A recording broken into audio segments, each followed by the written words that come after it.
સુરતમાં ઉત્તરાયણ પર્વ પહેલા જ એક કિશોરનું મોત થયું છે। સુરતમાં ઇલેક્ટ્રિક હાઈટેન્શન લાઇનમાંથી પતંગ કાઢવા જતા દાઝી ગયેલા 13 વર્ષીય કિશોરના મોતને પગલે પરિવાર શોકમાં ગરકાવ થઈ ગયો છે।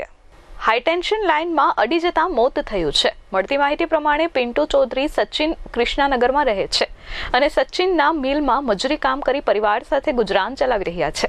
4 સંતાનોમાં મોટો દીકરો પ્રિન્સ ધોરણ 4માં અભ્યાસ કરતો હતો। ગતરોજ સ્કૂલેથી આવ્યા બાદ પ્રિન્સ ધાબા પર પતંગ ચગાવવા માટે ગયો હતો, જ્યાં નજીકમાં જ હાઈટેન્શન લાઇન પસાર થઈ રહી છે। 1 કલાક પછી ચિચિયારી સાંભળી દોડીને ગયા તો પ્રિન્સ મકાન બહારથી જતી હાઈટેન્શન લાઇનના કરંટથી ગંભીર રીતે દાઝી ગયો હતો। તપાસ કરતા ખબર પડી કે પ્રિન્સ 18,000 વોલ્ટની હાઈટેન્શન લાઇનમાંથી પતંગ કાઢવા જતા વીજ કરંટથી દાઝી ગયો હતો। 108ની મદદથી સારવાર માટે સિવિલ લઈ આવતા તેની હાલત ગંભીર હોવાનું તબીબોએ જણાવી દાખલ કરી દીધો હતો, જ્યાં ટૂંકી સારવાર દરમિયાન તેનું મોત થયું હતું।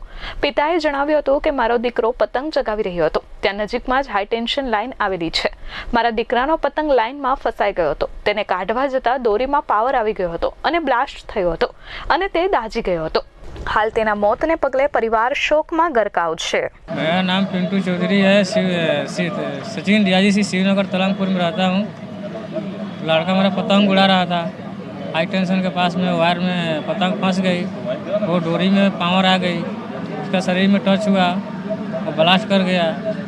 उसके बाद सिविल में आया, वो चेकमेंट हुआ, रात में चला, फिर सुबह उसको एक्सपायर हो गया।